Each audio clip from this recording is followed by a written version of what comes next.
গুগলে যদি কখনো সার্চ করেন ফুটবল ম্যাজিশিয়ান কিংবা ফুটবল জাদুকর, তবে যার নাম আসবে তিনি আব্দুস সামাদ, একজন বাঙালি ফুটবলার যাকে এই নাম দিয়েছিল ইংলিশ মিডিয়া। যারা সহজে অন্যের প্রশংসা করতে চান না তারাই কিনা করেছিল এরকম প্রশংসা।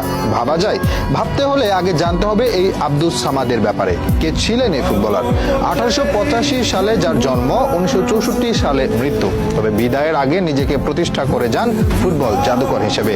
তার ফুটবল ক্যারিয়ার নিয়ে যতটা আগ্রহ মানুষের, তার চেয়েও বেশি অবাক করা কাণ্ড করতেন মাঠে বসে। বলা হয় তিনি কখনো মাঠে মনোযোগী ছিলেন না, আনমনে ঘুরে বেড়াতেন, মাঠের মাঝে বাদাম খেতেন, যখন ইচ্ছে হতো গোল করতেন। সবার কাছে গোল যখন আরাধ্য ব্যাপার, তার কাছে যেন ইচ্ছের মতো, মন চাইলে গোল করব, না চাইলে করব না, এরকম একটা স্বভাব নিয়েই পার করেছেন ক্যারিয়ার। তার জীবনে একটা অন্যতম এক অদ্ভুত কাণ্ড হচ্ছে, একবার রেফারিকে চ্যালেঞ্জ করেন গোল পোস্ট ছোট বলে। লড়াইটা ছিল ইন্দোনেশিয়া একাদশ আর ভারতীয় একাদশের মধ্যে। তুমুল প্রতিদ্বন্দ্বিতা